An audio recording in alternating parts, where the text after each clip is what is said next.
প্রিয় সাংবাদিক ভাইরা, আসসালামু আলাইকুম। আপনাদেরকে এবং আপনাদের মাধ্যমে প্রিয় দেশবাসীকে আমি আবারও আজকের পবিত্র ঈদ উল ফিতরের ঈদ শুভেচ্ছা জানাচ্ছি। ঈদ মোবারক।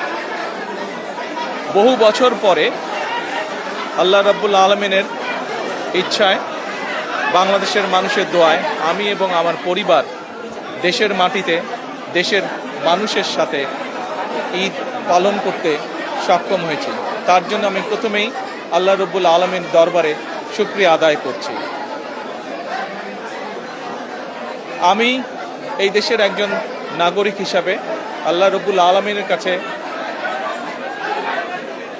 দোয়া করি যেন আল্লাহ আমাদেরকে সেই রহমত দেন। আজ এই ঈদে বাংলাদেশের মানুষ যতটা নির্বিঘ্নে বা যতটা শান্তিতে ঈদ উদযাপন করতে সক্ষম হয়েছে, ইনশাল্লাহ ভবিষ্যতের ঈদগুলোতে যেন আরও বেশি শান্তিপূর্ণভাবে আমরা ঈদ উদযাপন করতে সক্ষম হই, দেশের সকল শ্রেণী পেশার মানুষকে সাথে নিয়ে।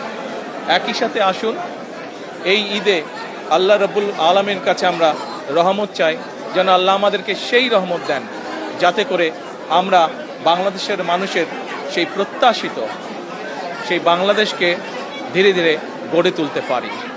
আজকের এই ঈদের দিনে দেশবাসীর কাছে আমি দোয়া চাই। একই সাথে দেশবাসীর কাছে আমি অনুরোধ জানাবো যে আপনাদের সহযোগিতা যদি থাকে, ইনশাল্লাহ আপনাদের এই নির্বাচিত সরকার দেশকে আপনাদের চাওয়া অনুযায়ী দেশ গঠনের কাজে সর্বোচ্চ শক্তি দিয়ে চেষ্টা চালিয়ে যাবে। সকলকে আমি আবারও ঈদের শুভেচ্ছা জানাই। সকলে, দেশের সকল মানুষ, দল মত নির্বিশেষে সকল মানুষ ইনশাল্লাহ ভালো থাকবেন, সুস্থ থাকবেন। আজকের এই দিনে আমরা আবারও গভীর শ্রদ্ধার সঙ্গে স্মরণ করছি 1971 সালে যারা জীবন বাজি রেখে এই দেশকে স্বাধীন করেছিলেন, সেই শহীদ, সেই হতাহত মুক্তিযোদ্ধাদেরকে।